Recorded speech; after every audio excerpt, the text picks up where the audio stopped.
Anchor 4 was all about homeostasis and cell transport. And we had talked about homeostasis at the beginning of the year, and a lot of our examples dealt with the human body.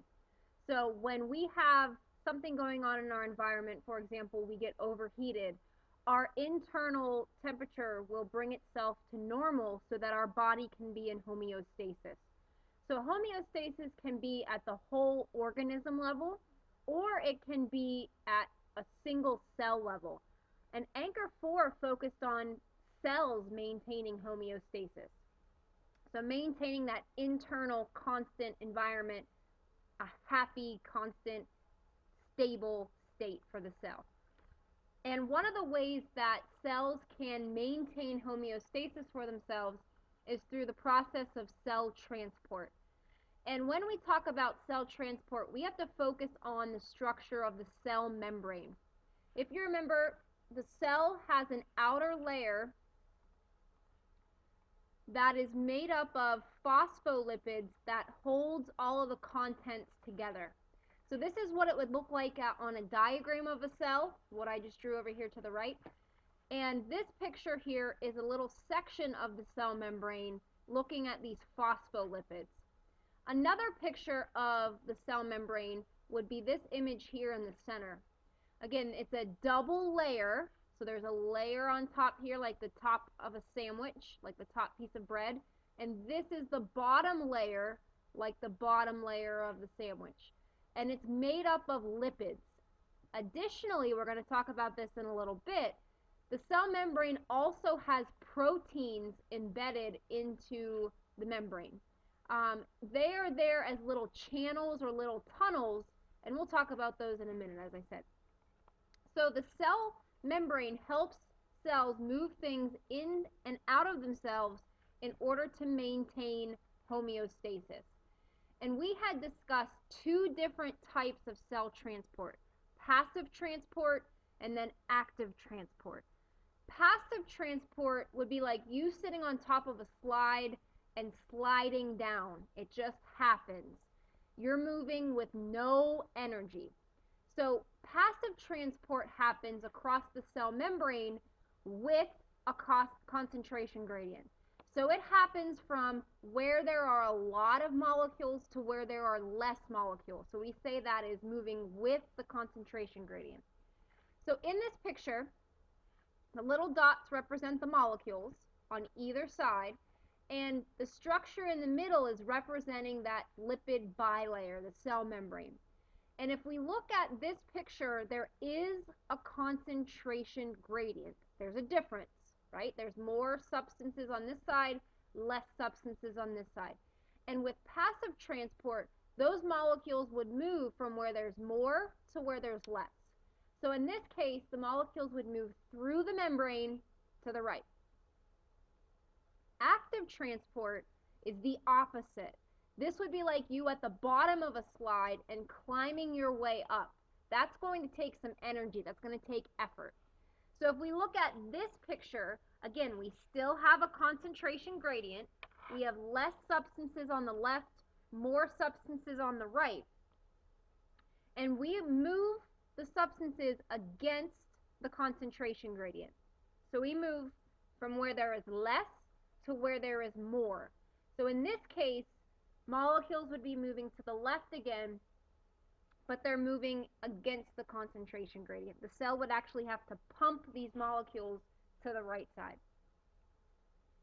Now, for passive transport, we looked at three different types of passive transport. So again, passive, no energy, you sliding down a slide.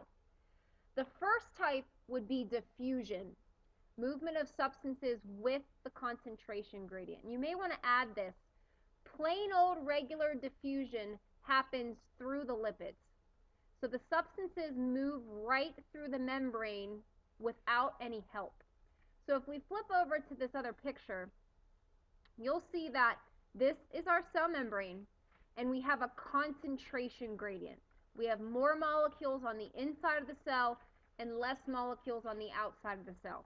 Again, this isn't drawn to scale, but what would happen here is these molecules would diffuse through the membrane, right through the lipids, And this would continue to happen until we had an even number of molecules on both sides of the cell membrane. So diffusion is when things move right through the membrane without any help right through the lipids. Now I'm going to jump ahead, skip osmosis for a second, and talk about facilitated diffusion. Facilitated diffusion is very similar to regular diffusion, but instead of things moving right through the lipids, they are too big to fit through those lipids. So instead of just flowing right through the membrane, they're going to flow through these little tubes, right through these proteins. These are like little tunnels in the membrane that are going to allow the substances to flow right through. So the only difference between regular diffusion and facilitated diffusion is where the molecules move. Regular plain old diffusion, the molecules move right through the lipids. Facilitated diffusion, they have to go through these channels or these little tunnels because they're too large. Okay, so regular diffusion, facilitated diffusion. Osmosis is our third type of passive transport, and it's also another type of diffusion, but when we look at osmosis, we focus on water. Water is the thing that's moving across the membrane. And you guys probably remember these terms, hypotonic, hypertonic, isotonic. And think back to the egg lab that we did. The egg that you put in the water, what happened to it? It got big, right? So the egg was placed in a hypotonic solution. There was a lot more water on the outside of the cell. So there's more water on the outside, less water on the inside, and in order to get even, water is going to move into the cell, making it bigger. Remember our silly way to remember it, hypo, hippo. It's going to get bigger. Hypertonic was when you soaked it in the corn syrup. It got all dented, it collapsed on itself. And that's because the corn syrup outside of the egg didn't have much water at all. There was less water on the outside of the egg. So water moved from the inside out, and that egg shrunk. It got all dented in. So hypertonic, shrinking, hypotonic, swelling. And then our last type, the type that most cells want to be in, is isotonic. This is kind of boring because nothing really happens. Our water is even on both sides of the cell, so nothing happens here and everything stays the same. Okay, so those are our three different types of passive transport. Again, these types of things just happen, like you going down a slide. They don't require any energy.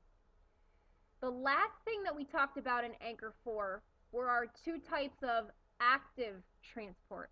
We looked at pumps, we looked at sodium-potassium pumps, and that kind of goes back to that image that you saw on the first slide, where things were pumped from a lower concentration to a higher concentration. So if I set up my cell again, and if you take a look at this image, we still have a concentration gradient. We have more molecules inside the cell and less molecules outside the cell. With active transport, the cell is actually going to pump these molecules in. So the cell is going to use energy to move things against their concentration gradient. So again, a way to remember this would be like you trying to climb up a slide. That's going to take energy, that's going to take effort because it's not natural. Same thing with pumps, with active transport. Last type of thing that we talked about was endocytosis and exocytosis. Unfortunately, my YouTube video is not working. Next time you have a chance, go on YouTube and Google these two different types of transport. That is when the cell kind of engulfs or takes in and surrounds a substance to get it into the cell.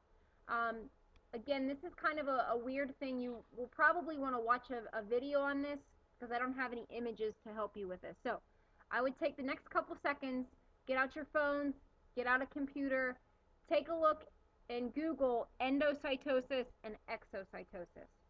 All right, as usual, if you have any questions, please let me know.